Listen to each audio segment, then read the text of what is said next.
Good morning students. Amina front classes में आप सभी लोगों का हार्दिक स्वागत है। हाई स्कूल में हम लोग ट्रायंगल चैप्टर पढ़ रहे हैं, जिसमें हम लोग एक्सरसाइज 6.2 फिनिश कर चुके हैं और आज हम लोग 6.3 स्टार्ट करने से पहले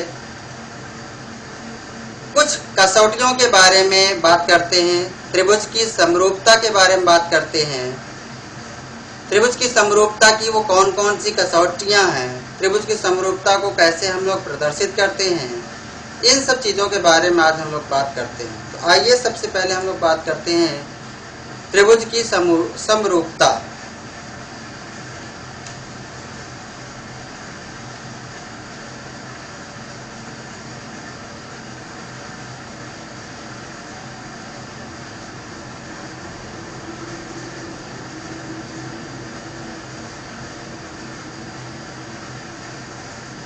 त्रिभुज की समरूपता, सिमिलैरिटी,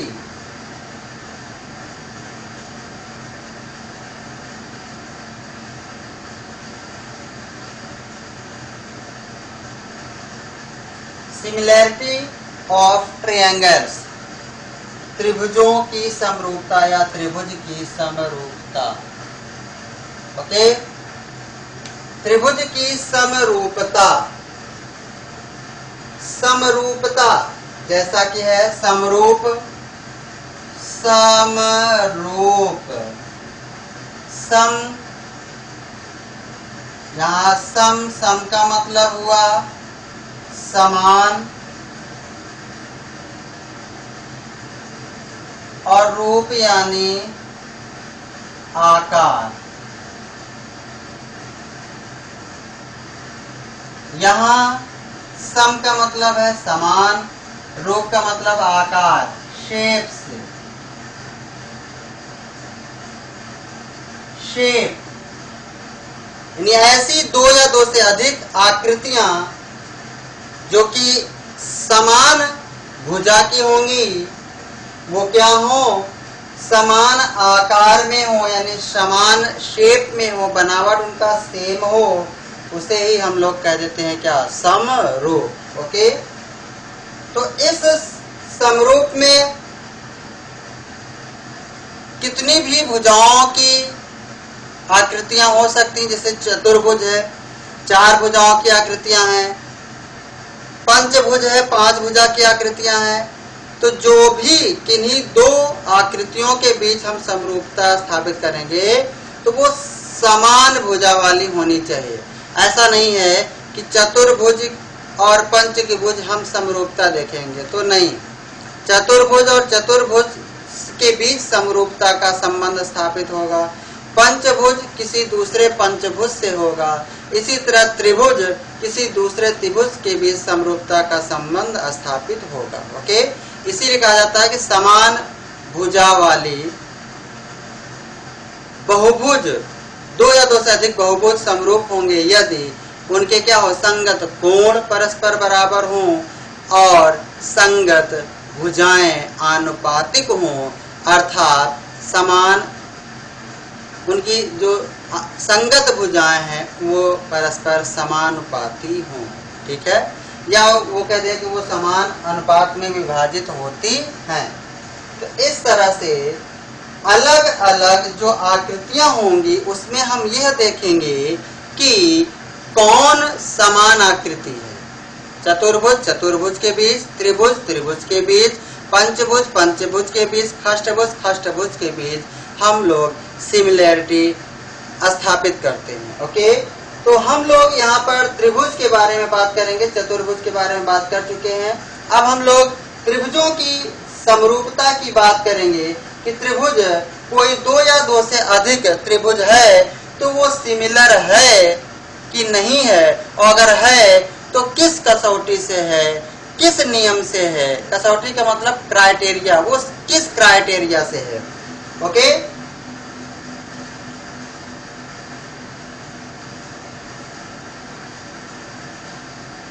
शेप सेम होना चाहिए,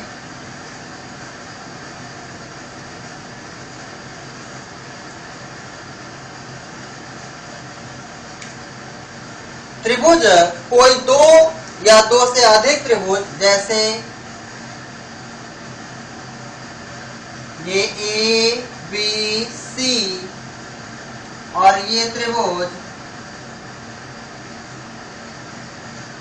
पी क्यू आर, अगर कह दिया जाए कि यह दोनों त्रिभुज समरूप है, इसका मतलब है कि यह कोण इस कोण के बराबर और यह कोण इस कोण के बराबर होगा और यह कोण इस कोण के बराबर होगा।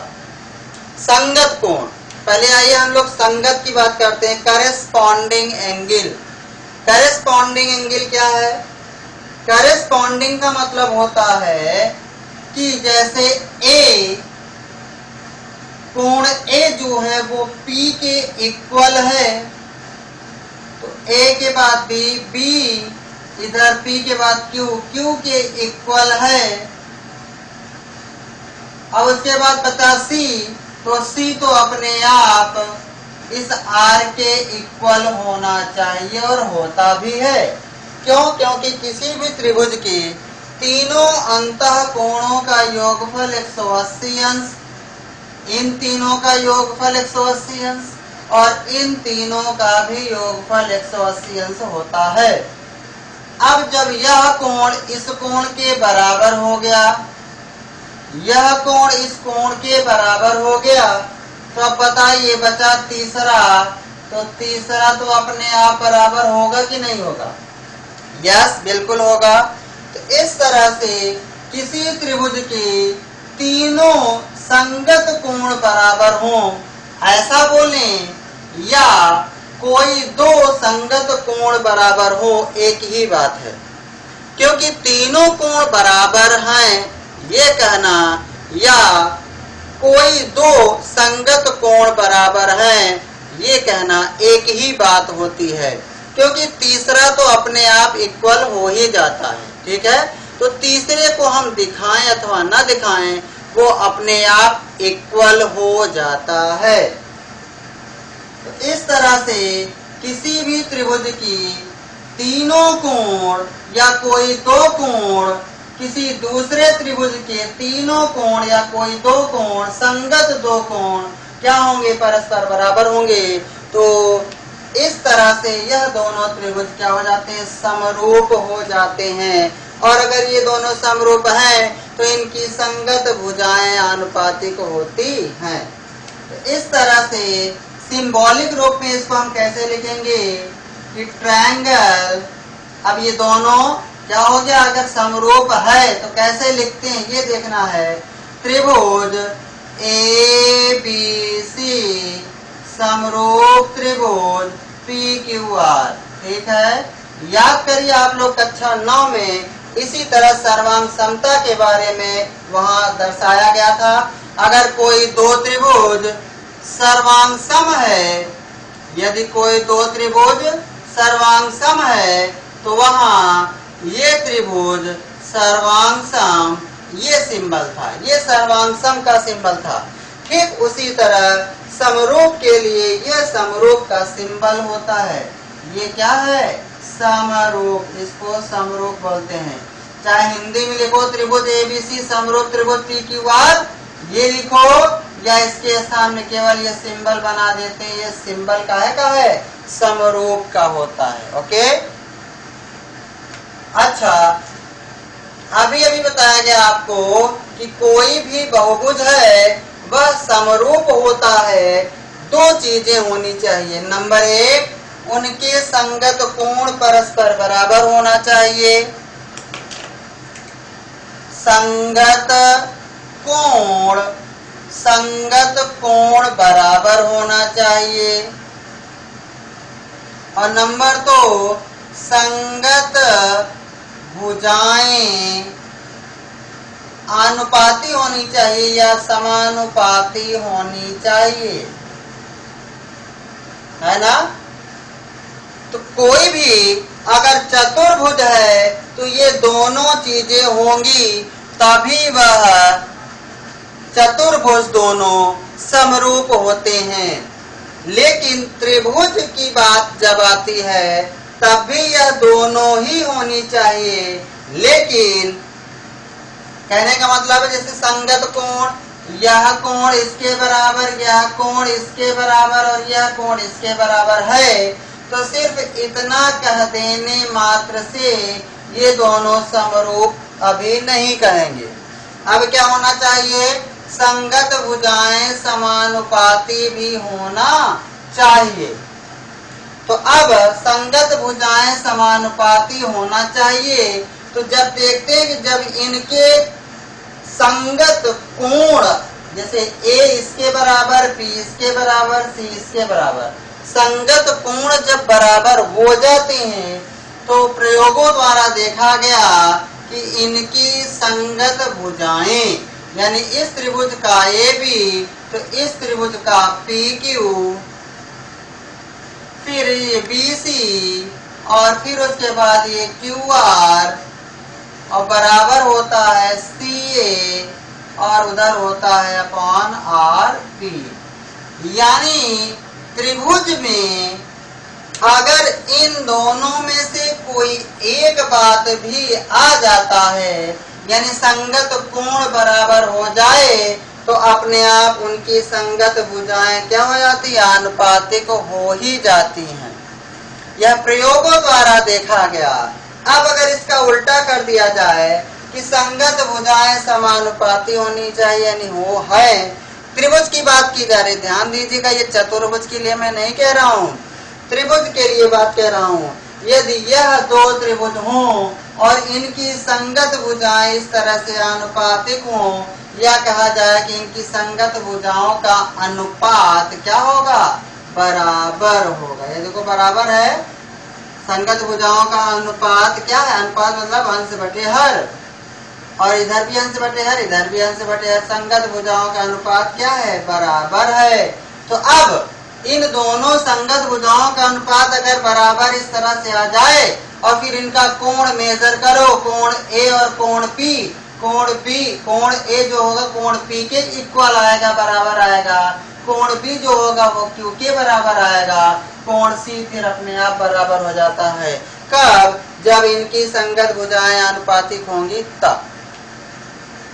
तो देखा आपने कि त्रिभुज के लिए यह दोनों का शर्त पूरा होगा, तभी हम इन दोनों को समरूप कहेंगे।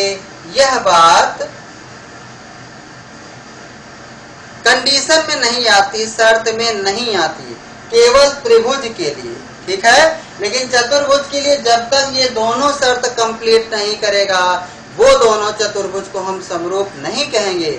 लेकिन त्रिभुज में आकर ये दोनों शर्तों का दिखाना जरूरी नहीं होता है।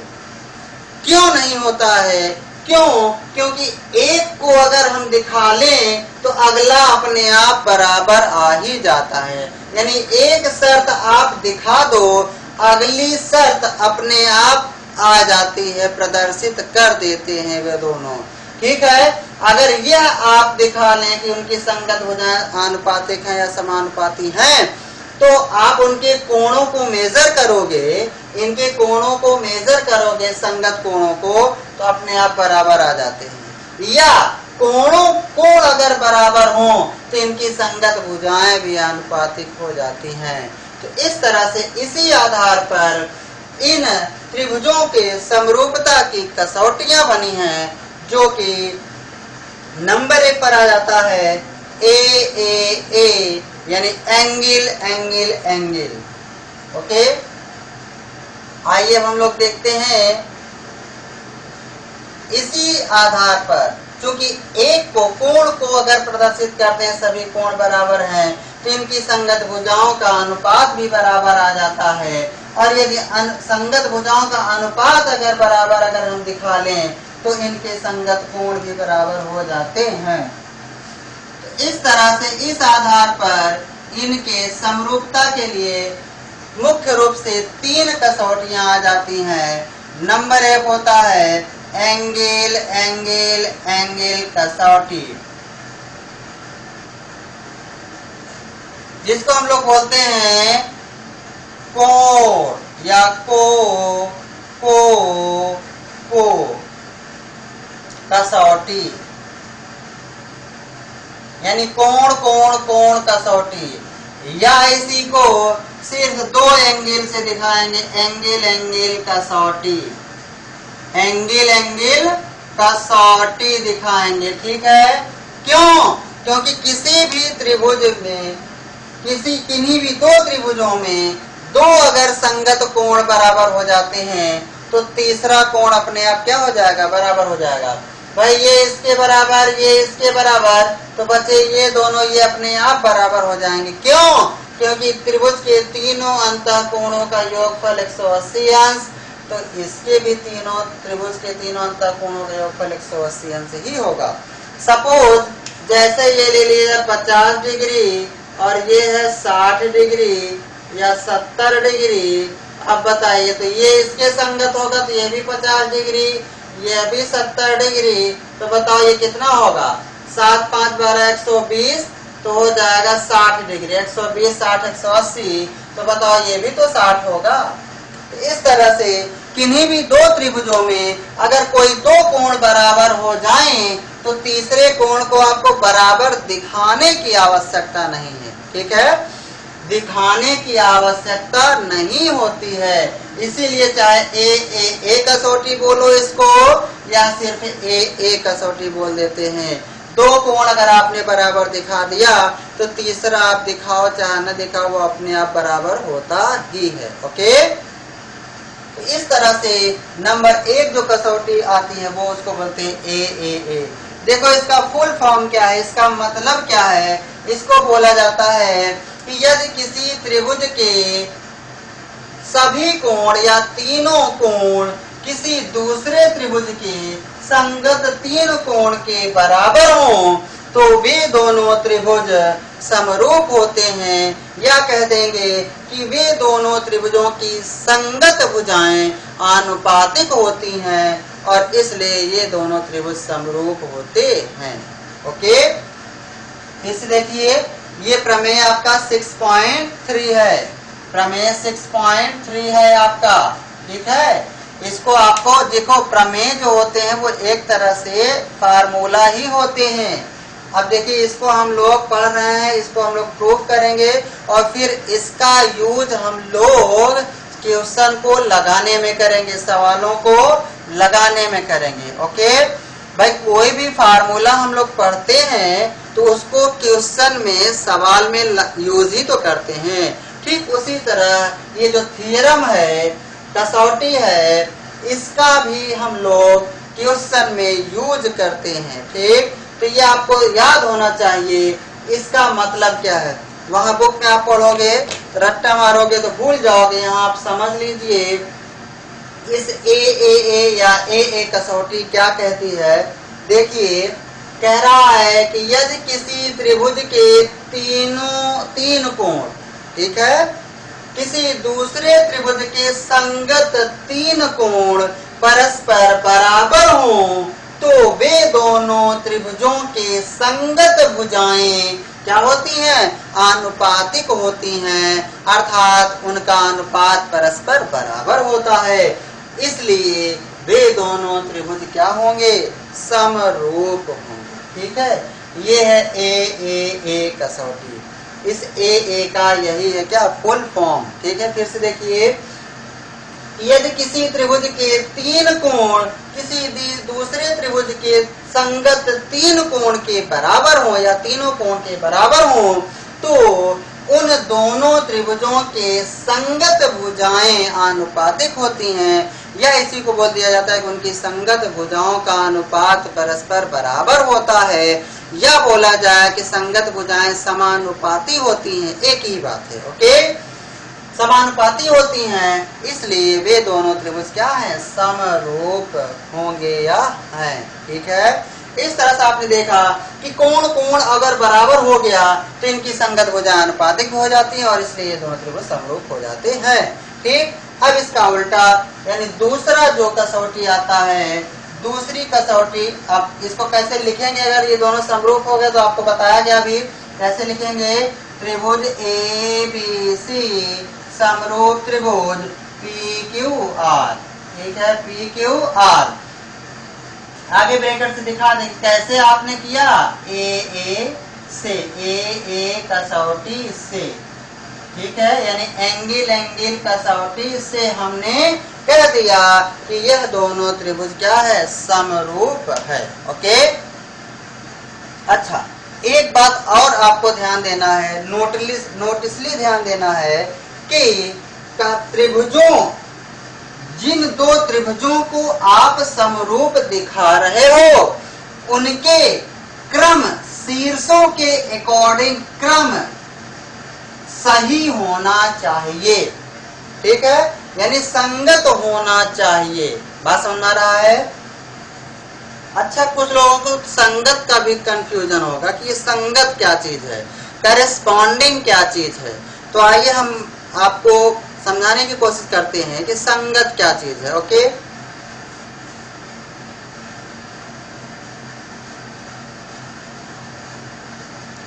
देखिए संगत क्या चीज है। जैसे मैं आपसे बोलूं कि कोई दो व्यक्ति हैं, एक का मैंने कहा कि अपना राइट हैंड अप करो, फिर दूसरे से मैंने कहा कि इसी के करेस्पॉन्डिंग तुम भी अपना हैंड क्या करो, अप करो। तो पहले स्टूडेंट का जो मैंने राइट हैंड अप कराया है, तो मैंने दूसरे से कहा कि ठीक इसके जैसा, यानी इसी के संगत तुम भी क्या करो, अपना हैंड अप करो। तो वो कौन सा हैंड अप करेगा, राइट हैंड अप करेगा, ना कि left hand.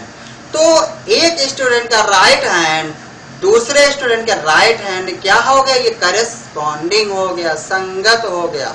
Okay, left hand उसके लेफ्ट हैंड के संगत होगा। बात समझ में आ रहा है? इस तरह से इसको बोलते हैं हम लोग करेस्पॉन्डिंग, यानी संगत। देखिए अब इस त्रिभुज का ए, कोण ए, इस त्रिभुज के कोण पी दोनों क्या है, संगत हैं। इसका बी इसका क्यू संगत है, इसका सी इसका आर क्या है, संगत है। बात समझ में आ रहा है? ये तो हो गया संगत कोण। अब बात करते हैं हम लोग संगत भुजाएं। अच्छा, संगत कोण की अगर हम लोग अभी और थोड़ा सा बात करते हैं, तो जैसे संगत कोण, तो जब लिखेंगे इसको इस तरह से कि त्रिभुज ए बी सी समरूप त्रिभुज पी क्यू आर, तो यहाँ वो चीज दिखना भी चाहिए। वो क्या चीज है, ध्यान से देखना। इस त्रिभुज ए बी सी में ये जो है, ये क्या है, ए, यानी एंगल को प्रदर्शित कर रहा है। सबसे पहले कोण ए लिखा गया है, तो ए का जो संगत होगा वो भी इधर सबसे पहले होना चाहिए। अर्थात ए का संगत कौन है, पी। तो यहाँ भी देखो पी है पहले, तो यस है, तो यस ये क्या है, सही है। अगला बी, दूसरे नंबर पर बी है, यहाँ पर कोण बी। तो कोण बी का संगत जो होगा इस त्रिभुज में, वही यहाँ दूसरे नंबर पर होगा, क्योंकि बी दूसरे नंबर पर है। तो बी का करेस्पॉन्डिंग क्यू है, तो यहाँ दूसरे नंबर पर है, तो यस बिल्कुल सही है। अब बचा तीसरा, तो तीसरे पर है, ये अपने आप संगत हो गया और बराबर होगा। बात समझ में आ गया? तो इस तरह से जो भी दो त्रिभुज या दो से अधिक त्रिभुजों के बीच जो समरूपता दिखाएंगे, समरूप सिद्ध कर लेंगे, और जब ये लिखने लगेंगे तो इस बात का ध्यान देना है कि इनके शीर्षों का क्रम भी क्या होना चाहिए, सेम होना चाहिए। यानी ए है, ए का संग, ए पहले नंबर पर है एंगल ए, तो इसका अगले त्रिभुज में जो ए का संगत होगा वो पहले होगा। फिर बी है इसमें, तो बी का संगत यहाँ दूसरे पर होगा, क्योंकि बी दूसरे पर है। उसके बाद सी तीसरे पर है, तो अगला आर क्या होगा, अपने आप तीसरे पर हो जाएगा। ओके, और इतना ही नहीं, फिर साइड की बात आती है। साइड भी क्या होना चाहिए, क्रम से होना चाहिए, यानी संगत के अकॉर्डिंग होना चाहिए। यहाँ पर हम लोग साइड लेते हैं ए बी, तो ए बी ये क्या है, दोनों को पकड़ोगे तो ये साइड को रिप्रेजेंट करता है। किसको? साइड को, भुजा को रिप्रेजेंट करेगा। ए बी, तो इधर ए बी का संगत कौन है? P Q. ओके, तो इधर पी क्यू होना चाहिए, यस है। अब दूसरे नंबर पे बी सी, दूसरे नंबर पर कौन है? B C. तो यहां भी दूसरे नंबर पर क्यू आर होना चाहिए, है? यस है। तो ए बी पी क्यू के संगत है, बी सी क्यू आर के संगत है। तीसरा बचा सी ए, सी ए जो होगा किसके? आरपी के संगत होगा। तो इस तरह से इनमें भुजाओं का अनुपात हम कर लेंगे।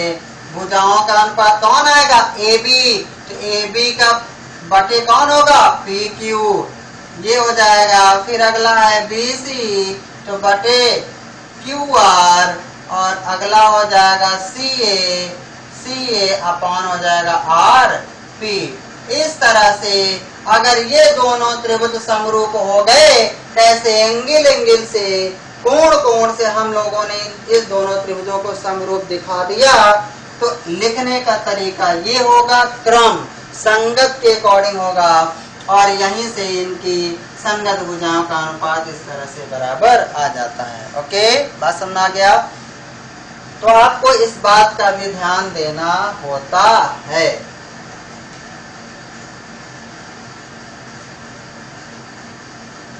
आइए हम लोग आगे बढ़ते हैं।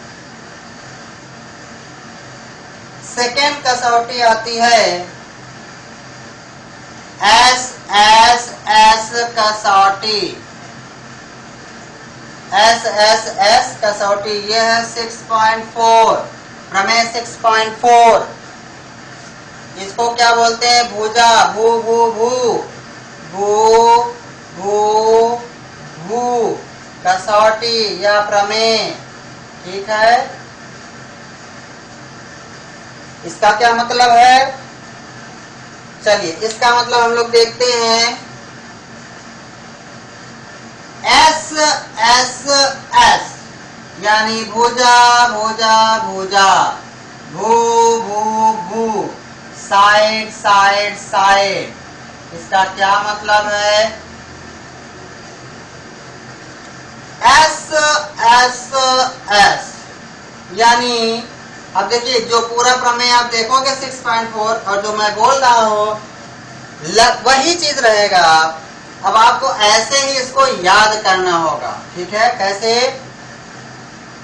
किसी त्रिभुज की तीनों भुजाएं किसी दूसरे त्रिभुज की संगत तीनों भुजाओं के बीच जो अनुपात होगा, संगत भुजाओं के बीच जो अनुपात होगा वो बराबर हो जाए, तो वे दोनों त्रिभुज समरूप होंगे और उनके संगत कोण आपस में क्या होंगे? बराबर होंगे। इसलिए वे दोनों त्रिभुज समरूप हो जाते हैं। ठीक है, यानी ए का उल्टा, ए से जब हम लोग इसको समरूप किए तो हमने कह दिया कि इनकी संगत भुजाएं समानुपाती होंगी। ठीक है, और ये दोनों समरूप होंगे। लेकिन अब उल्टा, अब हमें इसके कोण के बारे में नहीं पता है कि कोण बराबर है कि नहीं है। तो अब अगर इनके संगत भुजाएं आनुपातिक हो जाएं या संगत भुजाओं का अनुपात बराबर आ जाए, तब हम कह देंगे कि ये दोनों त्रिभुज क्या होंगे? समरूप होंगे। और समरूप हो जाएंगे तो इनके कोण परस्पर क्या हो जाएंगे? संगत कोण परस्पर क्या हो जाएंगे? इक्वल हो जाएंगे। ठीक है, अरे भाई पहले में देखे थे कि ए से दोनों त्रिभुज समरूप हो गए। ए का मतलब इसका कोण ये पी के बराबर, क्यू के बराबर, सी आर के बराबर है ना? तो दोनों त्रिभुज समरूप हो गए।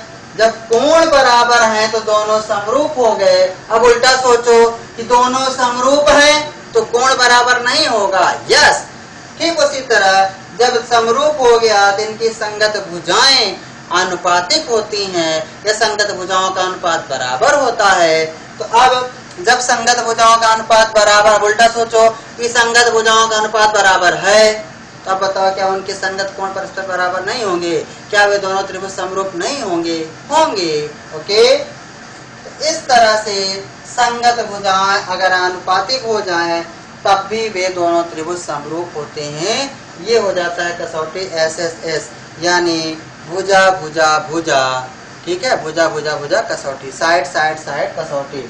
फिर से देखते हैं कि दो त्रिभुजों के संगत भुजाओं का अनुपात यदि बराबर हो जाए, यहाँ ऐसे भी बोल सकते हैं कि दो त्रिभुजों में या दो त्रिभुजों के मध्य उनकी संगत भुजाओं का अनुपात, संगत भुजाओं का अनुपात परस्पर बराबर हो जाए, या इसी को बोल सकते हैं कि दो त्रिभुजों के बीच उनकी संगत भुजाएं आनुपातिक हों या संगत भुजाएं समानुपाती हों, तो वे दोनों त्रिभुज समरूप होंगे। और जैसे ही समरूप हो जाएंगे तो हम कह देंगे कि इनके कोण भी परस्पर क्या होंगे? इक्वल होंगे। संगत कोण परस्पर इक्वल होंगे। तो ये हो गया SSS का मतलब। कैसे बोलेंगे? किन्हीं दो त्रिभुजों के बीच उनके संगत भुजाओं, सभी संगत भुजाओं का अनुपात अगर क्या हो जाए, सभी मतलब तीन संगत भुजाओं का अनुपात परस्पर बराबर हो जाए, तो वे दोनों त्रिभुज क्या होंगे? समरूप होंगे, और इनके संगत कोण भी परस्पर क्या हो जाएंगे? बराबर हो जाएंगे। इस तरह से अगर ये दोनों त्रिभुज समरूप हो गया, यानी त्रिभुज ABC समरूप त्रिभुज PQR, कैसे? आपने सिद्ध किया SSS कसौटी से, ऐसे लिख देते हैं, ठीक है। और कैसा आएगा ये? इसके ऊपर इस तरह से रहेगा। सबसे पहले AB है तो AB अपॉन PQ, फिर है BC, ये बराबर होगा BC अपॉन QR, और फिर बराबर होगा CA अपॉन RP। जब इस तरह से आ जाता है तो इसको हम तुरंत ये लिख देंगे। क्यों? क्योंकि किसी भी, यानी हमारा जो SSS कसौटी क्या कहता है? वो यही कहता है कि किन्हीं दो त्रिभुजों के संगत भुजाओं का अनुपात परस्पर क्या हो जाए? बराबर हो जाए, तो वे दोनों त्रिभुज समरूप होते हैं। और जैसे ही समरूप हो गया, इनके संगत कोण आपस में क्या होंगे? बराबर होंगे। ओके, चलिए अब इसके बाद एक कसौटी और आती है। हालांकि इसके बाद एक और आता है, लेकिन मेनली दो ही आते हैं यहाँ पर। एक और होता है समकोण त्रिभुज में। किसी समकोण त्रिभुज के बीच कैसे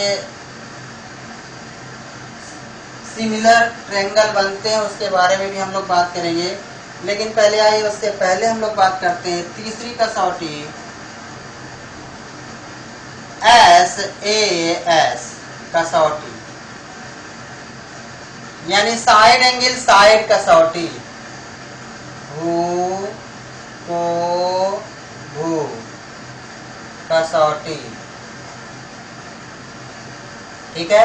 भुजा कोण भुजा कसौटी, इसको हम लोग बोल देते हैं। ओके, देखिए यहां पर क्या है कि कोई त्रिभुज है, कोई अन्य त्रिभुज है,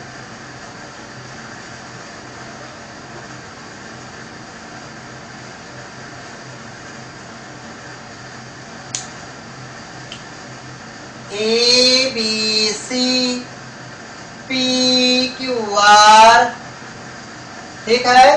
अब मान लीजिए यहां पर हमें सभी कोण बराबर हमें नहीं मिल पा रहा है, ओके, और ना ही सभी संगत भुजाओं का अनुपात मिल रहा है।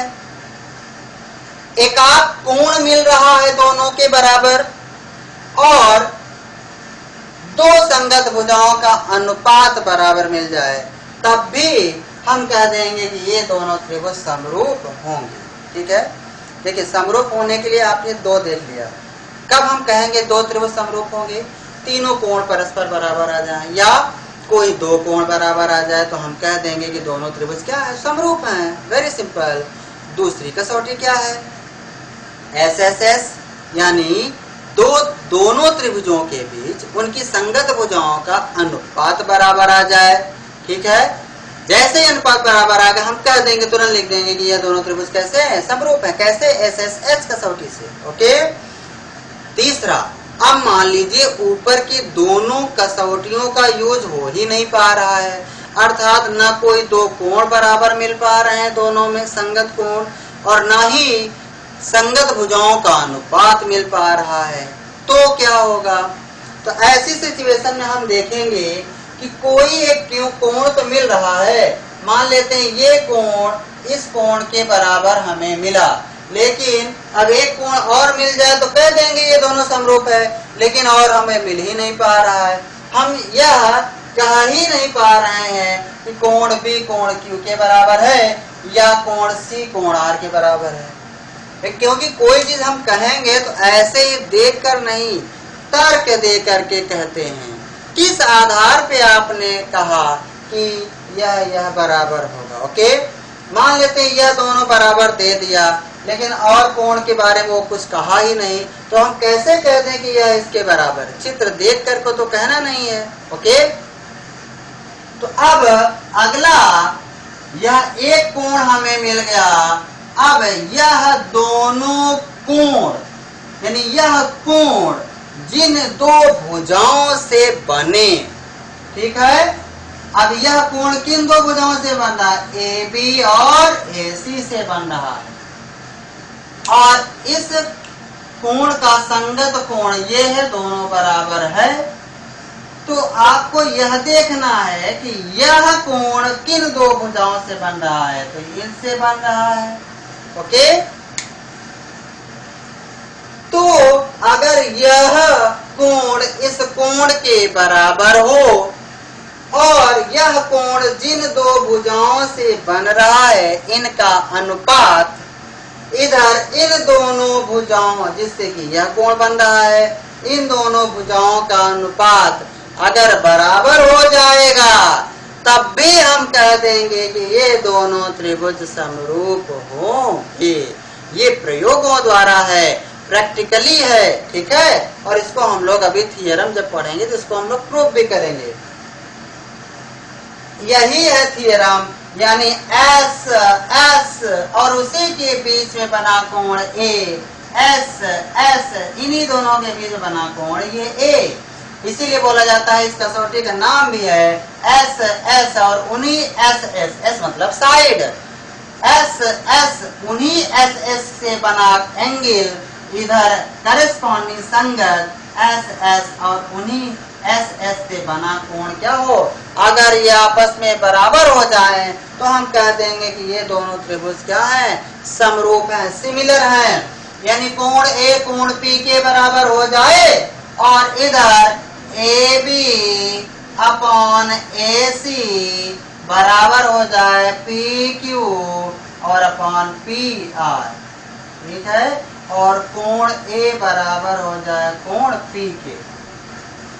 अगर इतनी चीजें हम करने में सफलता पा जाए, दिखाने में सफलता पा जाए, तो हम कह देंगे तुरंत कि त्रिभुज ABC सिमिलर है त्रिभुज PQR के। ओके, लेकिन शर्त है कि ऐसा नहीं है कि ये कोण बराबर है और फिर इस भुजा का अनुपात दिखा दो, इस भुजा का अनुपात के। नो, जो कोण बराबर है वह कोण जिन दो भुजाओं से बने उनकी वो अनुपात में हो या उनका अनुपात बराबर हो, तब हम कहेंगे कि ये दोनों त्रिभुज समरूप है। ओके, अब देखिए, अब इसमें आपको थोड़ा सा कंफ्यूजन लग रहा होगा कि अभी तक तो AB तो इधर से लिया जाता था PQ, फिर AC तो PR, कोई बात नहीं भैया, इसको क्या करो, इक्वल है, यहाँ तिर्यक मल्टीप्लाई तिर्यक करो, ये इधर आएगा तो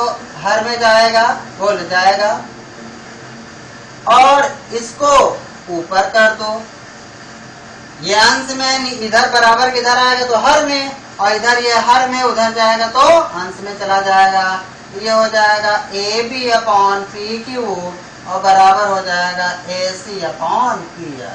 तो देखा बन गया कि नहीं?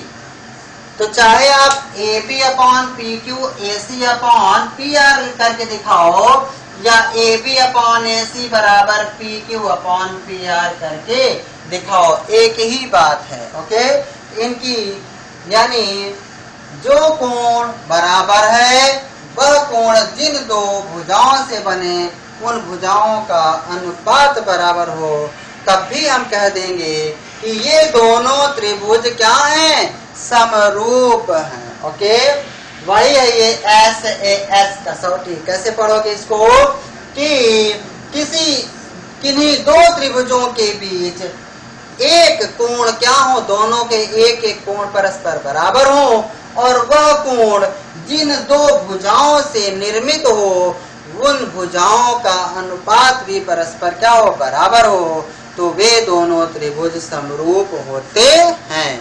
वे दोनों त्रिभुज समरूप होते हैं। और जैसे ही हम समरूप कह देंगे फिर क्या दिक्कत है, फिर इनके सभी संगत कोण बराबर हो जाएंगे और सभी संगत भुजाओं का अनुपात भी बराबर हो जाएगा। ओके, इस तरह से ये तीन कसौटियां हैं, इनके बारे में आपको अभी बताया गया।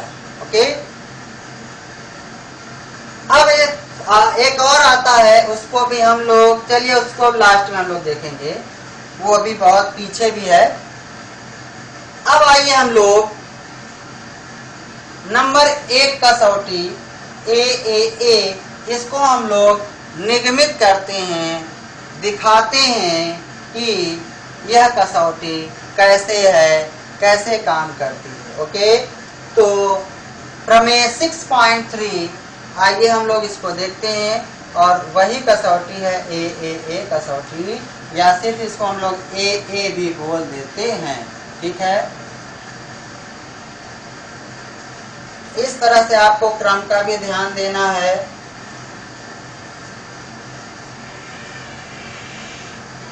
6.3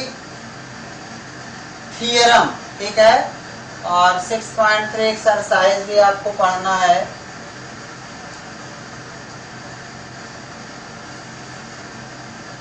चलिए, प्रमेय 6.3,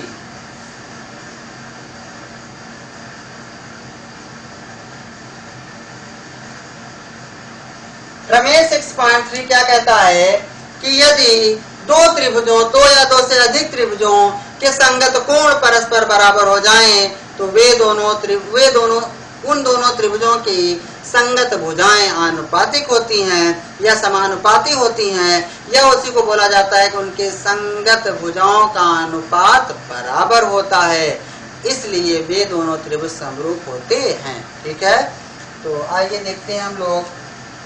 सबसे पहला काम क्या है, कह रहा है कि दो त्रिभुज, तो पहले हम लोग क्या कर लेते हैं, दो त्रिभुज बना लेते हैं। आइए देखते हैं।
कह रहा है कि यदि दो त्रिभुजों के संगत सभी कोण परस्पर बराबर हों, तो इन त्रिभुजों के संगत भुजाएं आनुपातिक होती हैं या संगत भुजाएं समानुपाती होती हैं, या इसी को हम लोग कह देते हैं कि संगत भुजाओं का अनुपात परस्पर बराबर होता है, इसलिए ये दोनों त्रिभुज क्या है, समरूप हैं। आइए देखते हैं।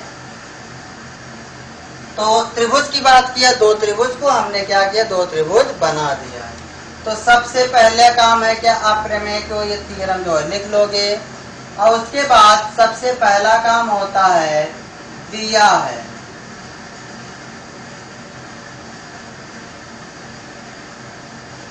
ठीक है। गिवन, क्या गिवन है ये आपको सबसे पहले दिखाना है। ओके, गिवन में आपको जो प्रमेय दिया है उसी को पढ़िए, उसी से आपको समझना है कि क्या गिवन है और क्या हमें प्रूफ करना है। ओके, तो चलिए यहां पर क्या कह रहा है प्रमेय, किसी एक त्रिभुज के तीनों कोण किसी दूसरे त्रिभुज के संगत तीनों कोण परस्पर बराबर हों। यानी दो त्रिभुज हैं, एक त्रिभुज के तीनों कोण दूसरे त्रिभुज के संगत तीनों कोण परस्पर क्या है, बराबर हैं। ये आपको दिया है। अच्छा, तो क्या दिया, त्रिभुज ABC एवं त्रिभुज PQR में क्या दिया, कोण A बराबर है कोण किसके, कोण A जो है कोण P के बराबर है, कोण P कॉमा कोण B जो है वो कोण Q के बराबर है।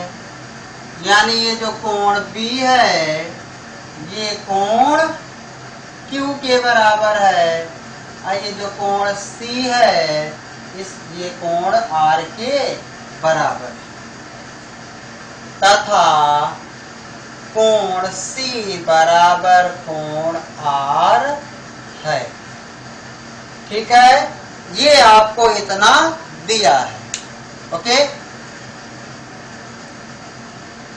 अब इसके बाद हम लोग लिखते हैं दूसरा, सिद्ध करना है, अर्थात we need to prove that, हमें क्या प्रूफ करना है, यानी सिद्ध करना है, सिद्ध करना है।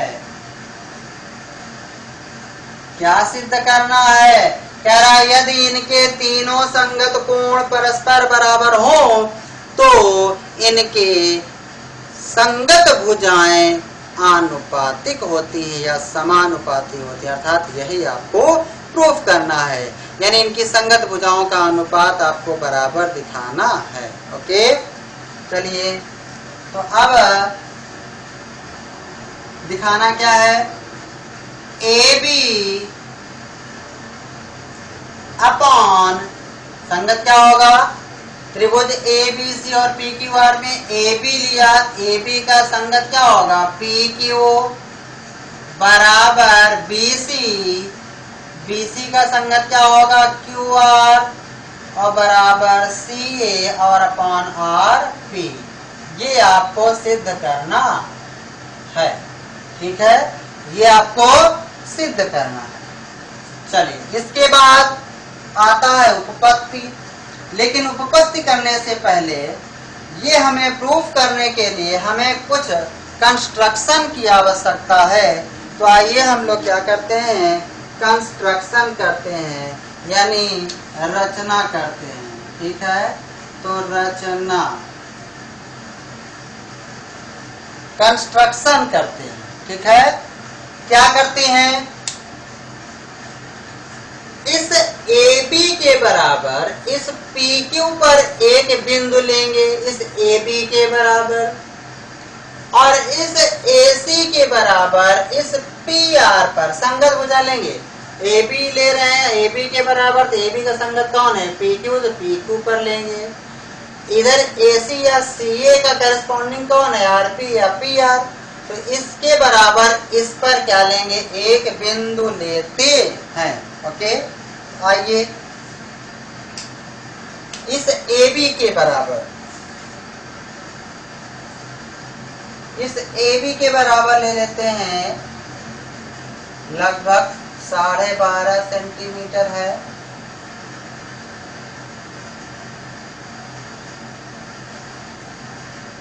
और इधर इसके भी इक्वल ले लेते हैं, 17 है लगभग,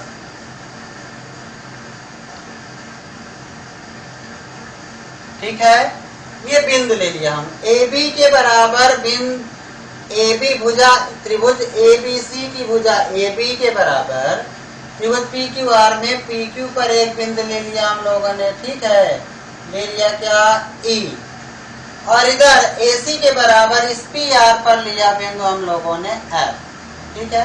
अब इन दोनों का क्या किया, मिला दिया,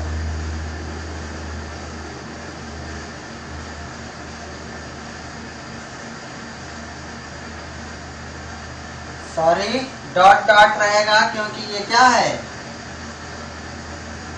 कंस्ट्रक्शन है, कंस्ट्रक्शन वाली लाइन डॉटेड होती है,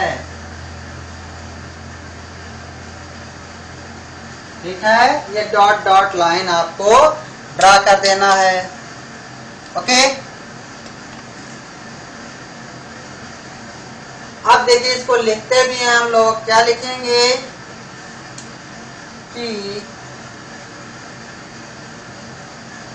त्रिभुज ए बी सी की भुजा ए बी व ए सी के बराबर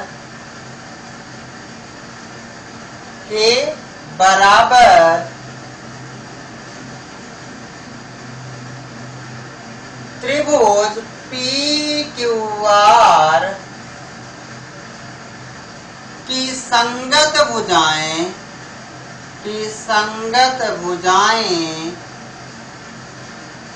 क्रमशः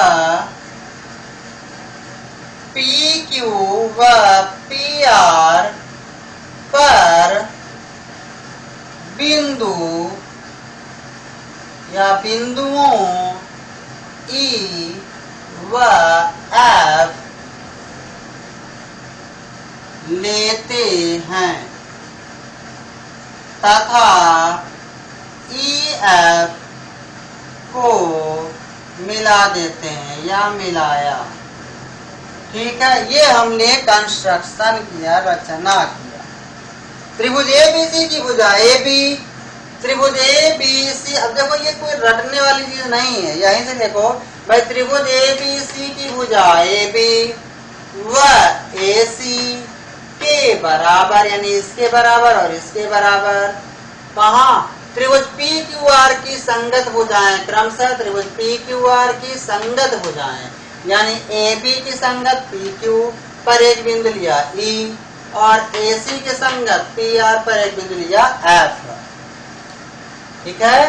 त्रिभुज ए बी सी की भुजा ए बी व ए सी के बराबर त्रिभुज पी क्यू आर की संगत भुजाएं क्रमशः पी क्यू व पी आर पर बिंदुओं ई व एफ लेते हैं तथा ई एफ को मिला देते हैं या मिलाया, ओके। उसके बाद अब लिखते हैं उपपद, प्रूफ, ओके। चलिए अब हम लोग लिखते हैं, उपपत्ति जैसे ही आता है हमें उपपत्ति करते समय दो बातों का ध्यान देना होता है, क्या दिया है, क्या सिद्ध करना है, ओके। क्या दिया है और क्या सिद्ध करना है, और अगर कंस्ट्रक्शन किया है, रचना किया है, तो इसका भी हमें ध्यान देना होता है। तो चलिए क्या दिया भैया, ये सभी कोण इसके आपस में बराबर हैं, ये हमें पता है। और क्या सिद्ध करना है, इनकी संगत भुजाओं का अनुपात हमें बराबर सिद्ध करना है, ओके। चलिए रचना हम लोगों ने किया, इस त्रिभुज ए बी सी की भुजा ए बी के बराबर ये पी ई तथा ए सी के बराबर पी एफ लेते हैं, ई एफ को क्या कर दिया, मिला दिया, ठीक है। अगर ये चीज आपको दिक्कत करे लिखने में तो सीधे सीधे आप लिखना, ठीक है, इसको लेके आपको परेशान नहीं होना है। सीधे आप लिखो कि ए बी के बराबर पी ई तथा ए सी के बराबर पी एफ लिया, ई और एफ को मिला दिया, बस, ठीक है, गलत नहीं माना जाएगा। चलिए अब उपपत्ति करते समय हम लोग दो बातों का ध्यान देते हैं, क्या दिया है और क्या सिद्ध करना है। तो चलिए, और रचना का भी ध्यान देना है। अब हम लोग क्या करते हैं, सबसे पहले बात करते हैं त्रिभुज ABC और त्रिभुज PEF में। ठीक है, त्रिभुज ABC और त्रिभुज PEF में आके बात करते हैं। तो लिखते हैं यहाँ पर त्रिभुज ABC एवं त्रिभुज PEF में। ठीक है, इन दोनों में हम लोग बात करते हैं। तो चलिए देखिए, कोण A जो है वो कोण P के क्या है, बराबर है। कैसे बराबर है, तो भैया ये दिया है, पहले हम सवाल में दिया है कि इनके संगत कोण आपस में क्या है, बराबर है। अब आप कहोगे सर कि संगत कोण त्रिभुज ABC और त्रिभुज PQR में संगत है ये। तो भैया ये देखो, और आपने लिया क्या, त्रिभुज ABC और त्रिभुज PEF में आप बात कर रहे हैं। तो ये जो P कोण है ये त्रिभुज PEF का भी कोण है और यह कोण त्रिभुज PQR का भी कोण है। तो ABC और त्रिभुज PQR में सभी कोण क्या है, बराबर हैं। ठीक है, तो A बराबर क्या है, P, पहले दिखाया गया है। तो कहां से लिख दिया हम लोगों ने, दिया। ओके, अच्छा, अब आगे क्या है हमें, AB बराबर है PE, बोलो बराबर है कि नहीं, और AC बराबर है PF के, बोलो भाई।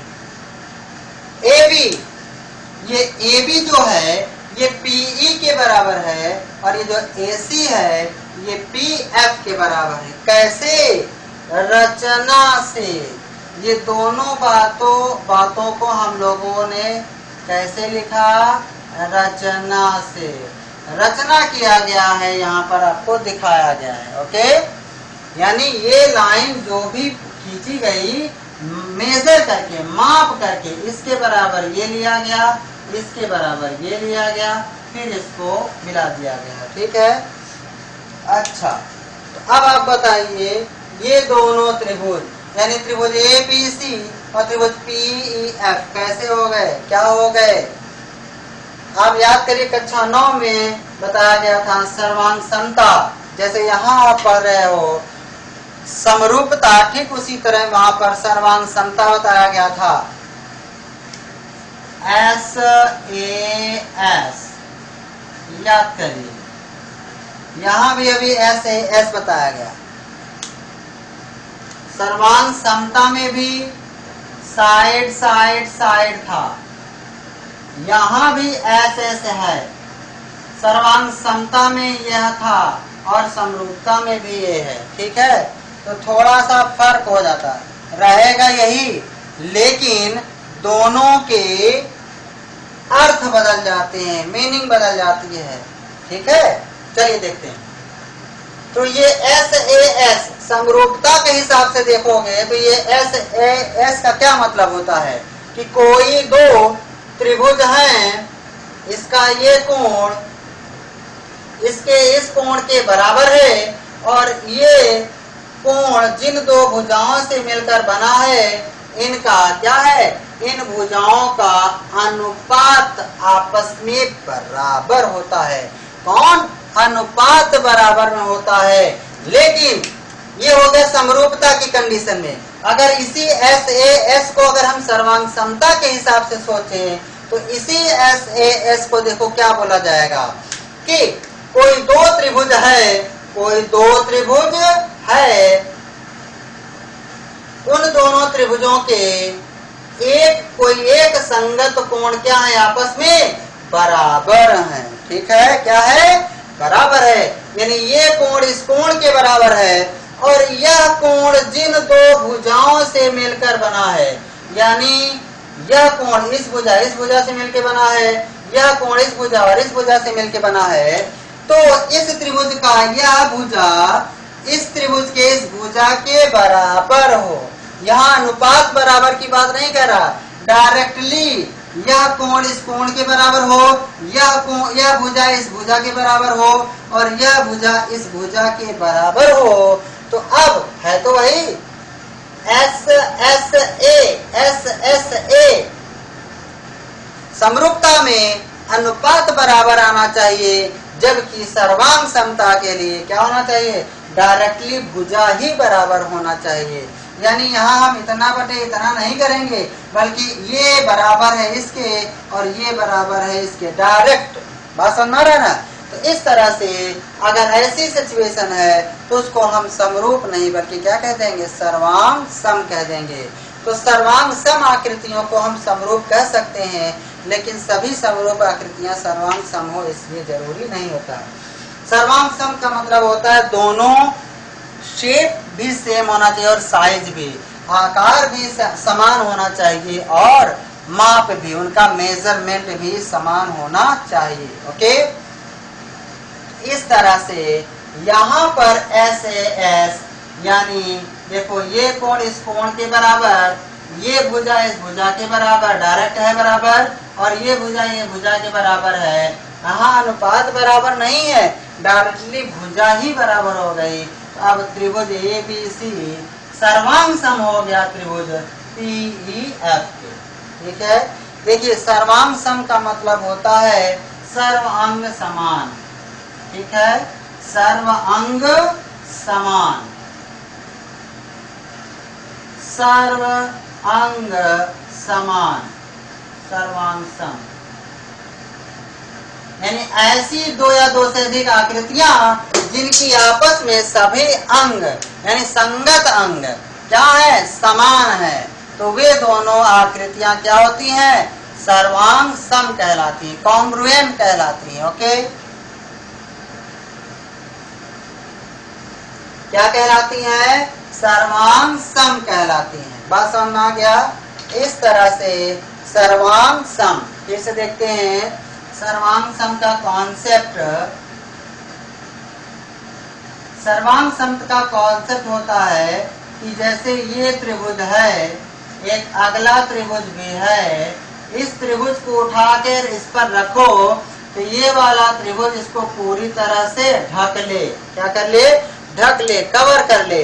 और ठीक उसी प्रकार इस ट्रायंगल को उठा के इस पर रखो तो ये भी इसको क्या करे, पूरा पूरा कवर कर ले, कंप्लीटली कवर कर ले। तो कह देंगे कि ये दोनों त्रिभुज क्या है, सर्वांग सम है। यानी इनके सभी कोण भी समान होंगे और इनकी डायरेक्टली भुजाएं भी क्या हो जाएंगी, समान हो जाएंगी। बात समझ में आ गया। इस तरह से कोई जैसे मैथ की दो बुकें ले लो, जो आपके सिलेबस में मैथ की बुक है एनसीईआरटी, उसकी दोनों बुक को आप ले लीजिए, तो दोनों बुक क्या है, सर्वांग सम है। ओके, इसी तरह दो बुक साइंस के ले लीजिए, तो दो बुक जो साइंस के वो भी क्या है, सर्वांग सम है। ऐसा नहीं है कि मैथ की बुक और साइंस की बुक सर्वांग सम है, नहीं, वो सर्वांग सम नहीं है। बात समझ में आ रहा है। ये दोनों मार्कर क्या है, अगर इसको ऐसे कर लें और पीछे वाला मार्कर दिखाई न दे, तो अर्थात वो वाला मार्कर इसको पूरी तरह से ढक लिया, और जब ऐसे करें तो वो वाला मार्कर इसको पूरी तरह से ढक ले, तो हम कह देंगे कि ये दोनों मार्कर क्या है, सर्वांग सम है। ओके, तो इस तरह से यहाँ पर ये त्रिभुज ABC और PEF क्या हो गए, सर्वांग सम है। लिख देंगे अतः त्रिभुज ABC सर्वांग सम त्रिभुज PEF। ठीक है, यहाँ भी आपको क्रम को ध्यान देना है। आपने A से लिया है तो ABC, तो इसका संगत कौन है, ये है, तो आपको यहाँ से लेना होगा PEF से। ठीक है, बात समझ आ रहा है ना। अगर आपने किसी स्टूडेंट ने क्या किया, यहाँ से लिख दिया BCA, ठीक है, किसी स्टूडेंट ने BCA से लिखा, तो अब B आपने पहले लिया, तो B का संगत यहाँ ढूंढो कौन है, E है, उसके बाद C लिए हो तो F, फिर P, तो ऐसे लिखना पड़ेगा। अगर आपने लिख दिया त्रिभुज BCA, तो यहाँ लिखना पड़ेगा सर्वांग सम त्रिभुज EFP, तब सही माना जाएगा। ठीक है, यानी कुल मिला के क्रम एक होना चाहिए। इसको आप चाहे ऐसे लिखो, ABC ट्रायंगल ABC सर्वांग समत्रिभुज ट्रायंगल PEF, चाहे ऐसे लिखो या ऐसे लिखो PCA त्रिभुज BCA सर्वांग समत्रिभुज। बी से लिए हो तो बी का संगत ई है तो हो जाएगा EFP त्रिभुज EFP। किसी स्टूडेंट ने यहां से लिखना शुरू कर दिया तो लिखो CAP त्रिभुज CAP, तो अब C का संगत ये है तो लिखोगे FPA तो त्रिभुज FPA, तब सही होगा। ठीक है, तो चाहे जैसे लिखो लेकिन संगत संगत के स्थान पर होना चाहिए। ओके, बात समझ में आ रहा है? तो इस तरह से लिखते हैं, यानी आपको शीर्ष का ध्यान देना है। ए यहाँ है तो ए का संगत P है तो ए सबसे पहले तो P सबसे पहले होगा, फिर B दूसरे नंबर पर है तो B का संगत ये है तो ये दूसरे नंबर पर होगा, C तीसरे पर है तो C का संगत ये है तो ये तीसरे पर होगा। अब अगर आपने B को पहले लिख दिया तो P का संगत इधर जो है वो पहले होगा। ठीक है, इस बात का ख्याल रखते हैं।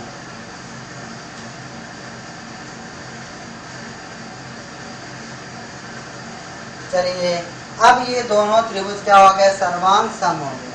और जैसे ही दो आकृतियां सर्वांग सम हो जाएं तो बेहिचक क्या हो जाएगा? उनके सभी कोण आपस में बराबर हो जाएंगे और सभी भुजाएं भी आपस में क्या हो जाएंगी? बराबर हो जाती हैं। ठीक है, तो अब बताओ, जैसे त्रिभुज ABC सर्वांग सम हो गया त्रिभुज PEF से। अच्छा, कैसे सर्वांग सम है आगे आपको दिखाना है। कैसे है भैया? तो क्या है? कोण है और ये कोण इन दो भुजाओं से बना है, ये भुजा इसके बराबर है, ये भुजा इसके बराबर है, और इन्हीं दोनों से बने जो कोण है वो भी आपस में बराबर है। तो कौन सा बना? Side angle side, side angle side कसौटी इससे। ठीक है, बात समझ आया? इस तरह से लिख देते हैं। अब जैसे ही ये दोनों सर्वांग सम हो गए तो इनके सभी करेस्पॉन्डिंग पार्ट यानी सभी संगत भाग दोनों त्रिभुजों के क्या हो जाएंगे? बराबर हो जाएंगे।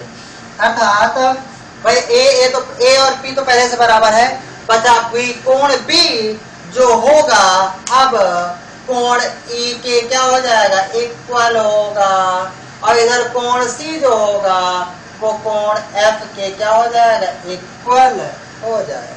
क्यों? क्योंकि ये दोनों सर्वांग सम हो गए। ठीक है, ये कोण तो हमें पहले से पता था, दिया है। यह भुजा इसके बराबर, ये भुजा इसके बराबर हमें दिया है, सॉरी रचना से है। इस आधार पर दोनों सर्वांग सम हो गए। कैसे? साइड एंगल साइड से। ठीक है, अब दोनों साइड एंगल साइड से सर्वांग सम हो गया। जैसे ये दोनों सर्वांग सम हुए तो अब जो कुछ पार्ट हैं वो भी बराबर हो गए। ठीक है, कौन कौन से? ये एंगल, ये एंगल हमें नहीं पता था कि दोनों बराबर है कि नहीं है, पहले नहीं कह सकते थे, लेकिन जैसे ही दोनों सर्वांग सम हो गया अब हम कह देंगे कि P और E आपस में बराबर है, C और F आपस में बराबर है, और BC भुजा EF के भी क्या है? बराबर है। ठीक है, क्यों? क्योंकि दोनों सर्वांग सम हो गए। अब लिखेंगे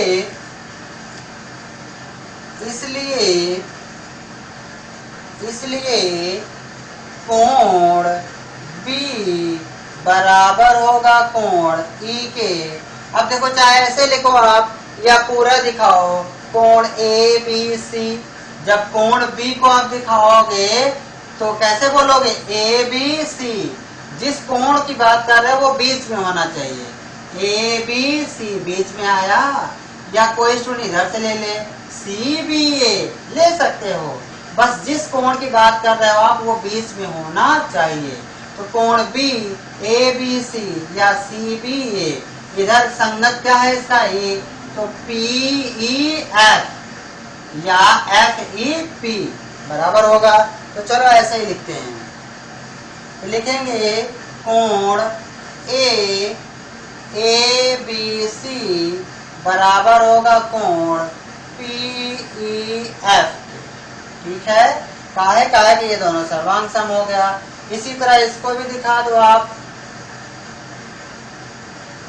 और कोण ACB बराबर कोण PFE। ठीक है, क्यों? क्योंकि ये दोनों क्या है, सर्वांग सम हो गया। ओके, यानी ये दोनों सर्वांग सम है, इसीलिए ये लिखा गया है। ठीक है, अच्छा, अब यह कोण यानी ये कोण इसके बराबर और ये कोण इसके बराबर हो गया।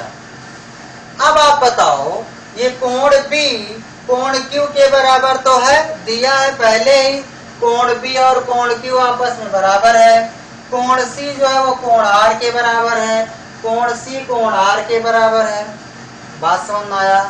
और कोण B कोण E के भी बराबर हो गया, कोण C कोण F के बराबर हो गया।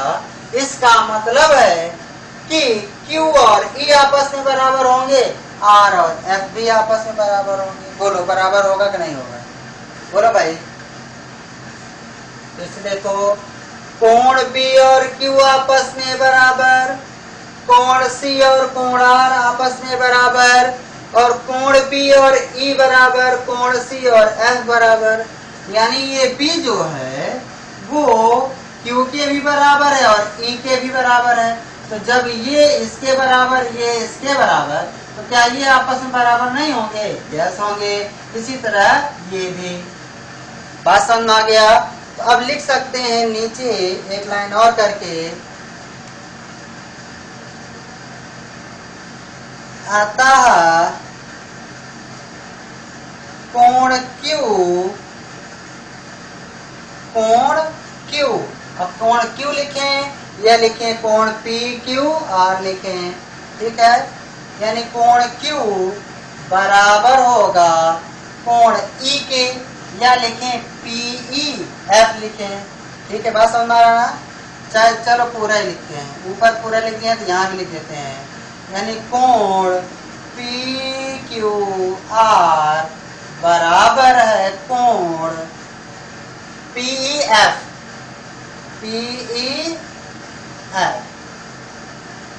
तथा कोण PRQ बराबर है कोण PEF ठीक है, PFE। समझ में आ रहा है?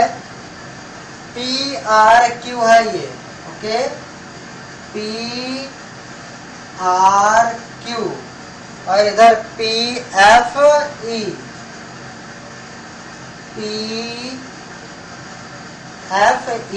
ठीक है, यानी ये कोण इसके बराबर, ये कोण इसके बराबर, तो आप बताओ EF समांतर QR हुआ कि नहीं? बोलो भाई। तब हो जाएगा, तब EF समांतर हो जाएगा QR। यही इन दोनों को समांतर लाने के लिए ही इतना माथापच्ची किया गया है। ठीक है, इसको EF को QR के समांतर लाने के लिए ही। हम इन दोनों को समांतर तब तक नहीं कह सकते थे जब तक ये कोण इसके बराबर ना हो जाए और ये कोण इसके बराबर ना हो जाए। ठीक है, जैसे ही ये दोनों कोण आपस में बराबर हो गया, कह दिया कि ये EF समांतर हो गया QR। ओके, चलिए, अब जैसे ही ये समांतर हुआ, याद करिए थेल्स प्रमेय, आधारभूत समानुपातिकता प्रमेय क्या कहता है कि यदि किसी त्रिभुज में किसी एक भुजा के समांतर कोई रेखा खींची जाए तो वह रेखा शेष दो भुजाओं को समान अनुपात में विभाजित करती है। बोलो था कि नहीं था? यस। तो अब लिख देंगे इसलिए त्रिभुज, या लिखते हैं अब त्रिभुज पी क्यू आर में ई एफ समांतर हो गया क्यू आर, इसलिए पी हो जाएगा क्या? पी अपॉन ई क्यू बराबर होगा P F upon F are. बोलो होगा कि नहीं होगा? कैसे? आगे लिख दीजिए थेल्स प्रमेय से, या लिख देते हैं आधारभूत, या लिख देते हैं प्रमेय 6.1 से। ठीक है, प्रमेय 6.1 से, प्रमेय 6.1 से, या लिख देते हैं आधारभूत समानुपातिकता प्रमेय से, या मूलभूत आनुपातिकता प्रमेय से। ठीक है, अब देखिए PE upon E Q, P बराबर आया P F upon F R. काहे? क्योंकि ई एफ समांतर है क्यू आर। थेल्स प्रमेय यही तो कहता है कि किसी त्रिभुज के किसी एक भुजा के समांतर यदि रेखा खींची जाए तो वह रेखा शेष दो भुजाओं को समान अनुपात में विभाजित करती है। ठीक है, तो ये लिख दिया हमने, किस आधार पर? आगे दिखा दिया प्रमेय 6.1 से। अब देखिए हमें जो प्रूफ करना है ये त्रिभुज और ये बड़े वाले त्रिभुज में, बोलो बड़े वाले त्रिभुज में करना है ना, तो हमें क्या करना है? हमें PQ लाना है, हमें PQ लाना है, अर्थात वही प्रक्रिया करेंगे जो उधर थेल्स प्रमेय करा गया था और उप प्रमेय किया गया था। अर्थात PE और EQ को जोड़ दो तो PQ बन जाएगा, और हमें PE चाहिए, EQ हमें नहीं चाहिए। तो जो चाहिए उसको हर में, जो नहीं चाहिए उसको अंश में।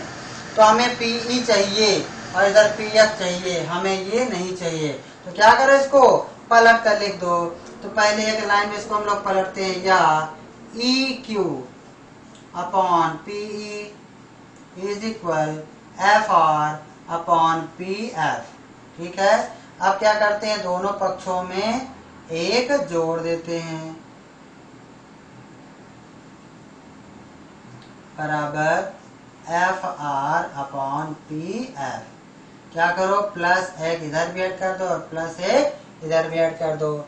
इसको एलसीएम ले लो तो हो जाएगा PE, इधर हो जाएगा EQ plus PE is equal इधर PF, इधर हो जाएगा FR प्लस PF। ठीक है, चलिए, या EQ और PE मिलके क्या बन गया? PQ।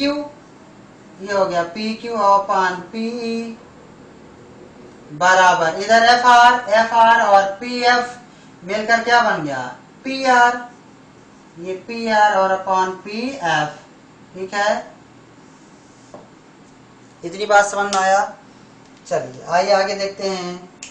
अब देखो ध्यान से, PQ PE, इसको फिर से क्या करो? फिर से एक बार पलट दो तो क्या हो जाएगा? या PE upon PQ is equal PF upon PR। ये आया।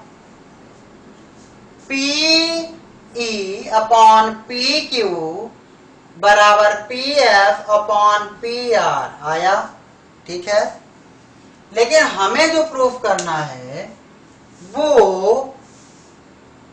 क्या प्रूफ करना है? PE नहीं, बल्कि हमें क्या सिद्ध करना है? AB upon PQ। यहाँ आ गया PE अपॉन PQ, यहाँ है AB अपॉन PQ, यहाँ है PF अपॉन PR, यहाँ है CA अपॉन PR या RP। ठीक है, CA अपॉन RP। तो क्या करेंगे? याद करो, रचना हम लोगों ने किया था इस PE किसके बराबर लिया गया था? AB के बराबर, यानी इस PE के स्थान पर हम AB लिख सकते हैं। तो ये हो जाएगा AB अपॉन PQ बराबर PF। PF के स्थान पर हम लिख सकते हैं AC और अपॉन PR। इस तरह से आ जाता है AB अपॉन PQ बराबर आया AC अपॉन PR या CA अपॉन CA बोलो या ऐसी बोलो, एक ही बात है। CA अपॉन RP, इधर CA अपॉन RP। बात समझ में आ गया? जब ये दोनों बराबर आ गया, कब? जब इसके इस भुजा के लिया गया, ये लिया गया है।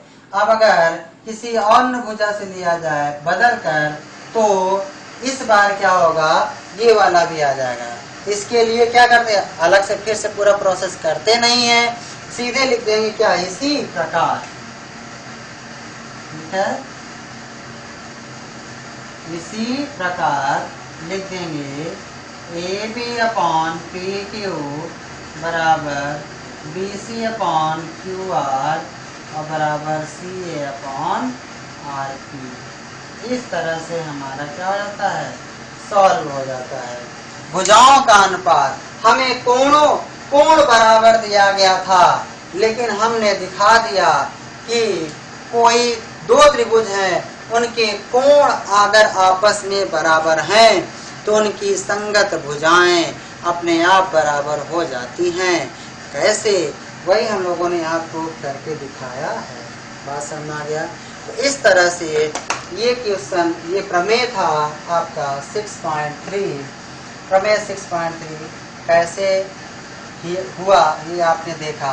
अब क्या करना है आपको? अगर कहीं कोई दिक्कत होगी, कोई समस्या होगी, वीडियो भी थोड़ी बड़ी हो गई है, तो आप वीडियो को अगर दिक्कत होगी तो ब्रेक देकर देखिएगा। यूट्यूब पर रहेगा, जब मर्जी हो तब देखिए, जितनी बार मर्जी हो उतनी बार देखिएगा। ठीक है, पसंद आ रहा ना? तो प्रमेय को बहुत ध्यान से देखना है, इसमें आपको घबराहट नहीं लाना है। अगर थोड़ा सा भी अगर आपने धैर्य खोगे तो आपको ये चीज़ें फिर समझ में नहीं आएंगी। आपको बेसिक से लिया गया है, बेसिक से स्टार्ट किया गया है। अगर आपको बेसिक अभी भी अगर आप पढ़े नहीं होंगे, ट्रायंगल को स्टार्टिंग की वीडियो अच्छे से नहीं पढ़े होंगे, नोट्स तैयार नहीं किए होंगे, चीज़ें दिमाग में सेट नहीं किए होंगे, तो यहाँ समस्या होगी। ठीक है, अगर अब मैंने बेस से शुरुआत किया है ट्रायंगल, अगर आप थोड़ा सा भी अगर क्यूरियोसिटी अगर आप रखे होंगे, जागृत होंगे अगर आप, तो ये चीज़ें आपको दिक्कत नहीं करेंगी। फर्स्ट टाइम है, थोड़ी दिक्कत होगी, लेकिन क्या करिए, आप इसको देखिए वीडियो, फिर इसको नोट भी करिए, समझिए 1 बार 2 बार 3 बार, फिर इसको अपने से करने की कोशिश करिए।